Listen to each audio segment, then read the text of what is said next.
दोस्तों, आज हम जानेंगे उस राजा की कहानी जिसने पहले तलवार से दुनिया जीती, लेकिन बाद में दया और धर्म से लोगों के दिल जीत लिए।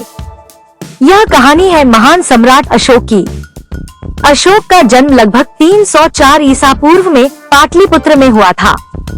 उनके पिता थे बिंदुसार, जो मौर्य साम्राज्य के सम्राट थे, और उनके दादा थे महान विजेता चंद्रगुप्त मौर्य, जिन्होंने मौर्य साम्राज्य की स्थापना की थी। अशोक की माता का नाम सुभद्रांगी बताया जाता है। कहा जाता है कि वे बहुत ही बुद्धिमान और दयालु स्वभाव की थी। अशोक के भाई। इतिहास के अनुसार बिंदुसार के कई पुत्र थे।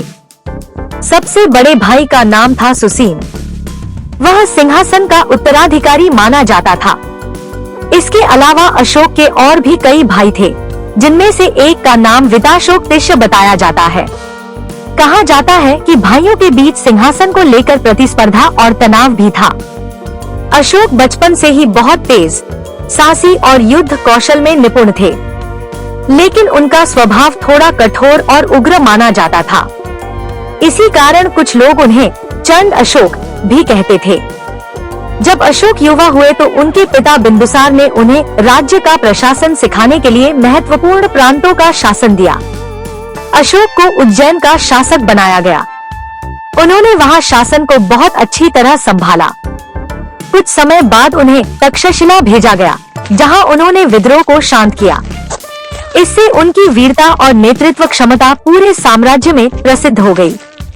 जब सम्राट बिंदुसार की मृत्यु हुई, तब मौर्य साम्राज्य के सिंहासन के लिए संघर्ष शुरू हो गया।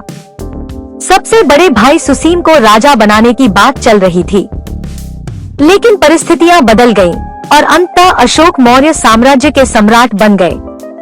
सम्राट बनने के बाद अशोक का उद्देश्य था अपने साम्राज्य को और विशाल बनाना। उन्होंने कई क्षेत्रों को जीत लिया, लेकिन एक राज्य अभी भी स्वतंत्र था, कलिंग। 261 ईसा पूर्व में शुरू हुआ कलिंग का भयानक महायुद्ध। यह युद्ध इतिहास के सबसे भयानक युद्धों में से एक माना जाता है। युद्ध में लगभग 1 लाख लोग मारे गए। 1.5 लाख लोग कैद कर लिए गए। हजारों लोग घायल हुए। वह दृश्य जिसने सब बदल दिया। जब युद्ध समाप्त हुआ तो सम्राट अशोक युद्ध भूमि देखने पहुंचे। चारों तरफ लाशें पड़ी थी। घायल लोग दर्द से कराह रहे थे। स्त्रियां और बच्चे रो रहे थे। यह देखकर अशोक का दिल कांप उठा।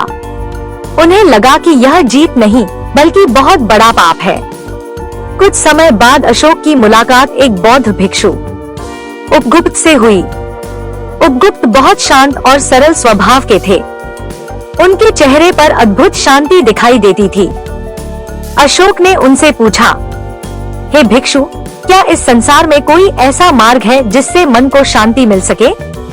उपगुप्त ने मुस्कुराकर कहा, राजन, हिंसा से कभी शांति नहीं मिलती। सच्ची शांति केवल धर्म, दया और करुणा से मिलती है। उन्होंने अशोक को गौतम बुद्ध की शिक्षाएं बताईं। सभी जीवों पर दया करो, किसी को कष्ट मत दो, सत्य और करुणा का मार्ग अपनाओ। उपगुप्त की बातें सुनकर अशोक का हृदय बदलने लगा। अशोक ने उसी समय निश्चय किया, अब वे युद्ध और हिंसा का मार्ग छोड़ देंगे। उन्होंने बुद्ध की शिक्षाओं को अपनाया और बौद्ध धर्म ग्रहण कर लिया। धर्म का प्रचार। 261 ईसा पूर्व में कालेंग वॉर हुआ। इस युद्ध में हजारों लोग मारे गए और लाखों लोग घायल हुए। जब सम्राट अशोक ने युद्ध भूमि में लाशें और रोते हुए लोगों को देखा तो उनका हृदय बदल गया। उन्होंने निश्चय किया कि अब वे तलवार से नहीं, बल्कि धर्म और करुणा से शासन करेंगे। अशोक ने पूरे साम्राज्य में धर्म महामात्र नाम के अधिकारियों को नियुक्त किया। इनका काम था लोगों को नैतिक जीवन सिखाना, दया और अहिंसा का प्रचार करना, गरीबों और बीमारों की मदद करना। ये अधिकारी गांव-गांव जाकर लोगों को बुद्ध की शिक्षा बताते थे। अशोक ने पूरे साम्राज्य में पत्थरों और स्तंभों पर संदेश खुदवाए। इन संदेशों में लिखा था, माता पिता का सम्मान करो, सभी धर्मों का आदर करो, हिंसा मत करो, सभी जीवों पर दया करो। आज भी भारत में कई स्थानों पर अशोक स्तंभ मिलते हैं। स्तूप और विहार बनवाए। अशोक ने हजारों बौद्ध स्तूप और विहार बनवाए। कहा जाता है कि उन्होंने 84,000 स्तूप बनवाए थे। सबसे प्रसिद्ध स्तूप है सांची स्तूप। इन स्तूपों में बुद्ध के अवशेष रखे जाते थे और यहाँ भिक्षु लोगों को शिक्षा देते थे। पवित्र स्थानों की यात्रा। अशोक ने भगवान गौतम बुद्ध से जुड़े स्थानों की यात्रा की। उन्होंने विशेष रूप से यह स्थान देखे। लुम्बिनी, बोधगया, सारनाथ। इन जगहों पर उन्होंने स्मारक और स्तंभ बनवाए। विदेशों में धर्म प्रचार। अशोक ने बौद्ध धर्म को दूसरे देशों तक फैलाने का भी प्रयास किया। उन्होंने अपने पुत्र महेंद्रा और पुत्री संघमित्रा को श्रीलंका भेजा। इसके बाद बौद्ध धर्म श्रीलंका और अन्य देशों में फैल गया। लोगों के लिए कल्याण कार्य। अशोक ने केवल धर्म का प्रचार ही नहीं किया बल्कि लोगों के जीवन को बेहतर बनाने के लिए कई काम किए। उन्होंने सड़कों के किनारे पेड़ लगवाए, यात्रियों के लिए धर्मशाला बनवाई, अस्पताल बनवाए, कुएं और तालाब खुदवाए ताकि लोगों को सुविधा मिल सके। अहिंसा का नियम। अशोक ने अपने राज्य में कई जानवरों की हत्या पर रोक लगाई और लोगों को अहिंसा का पालन करने की सलाह दी। निष्कर्ष।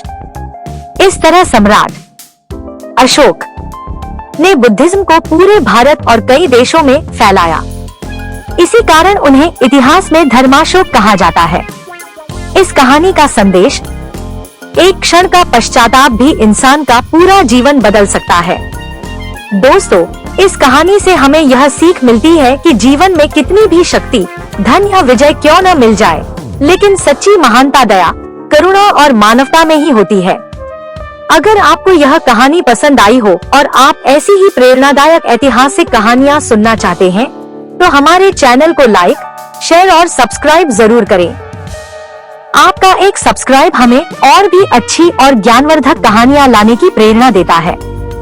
धन्यवाद। नमो बुद्धाय।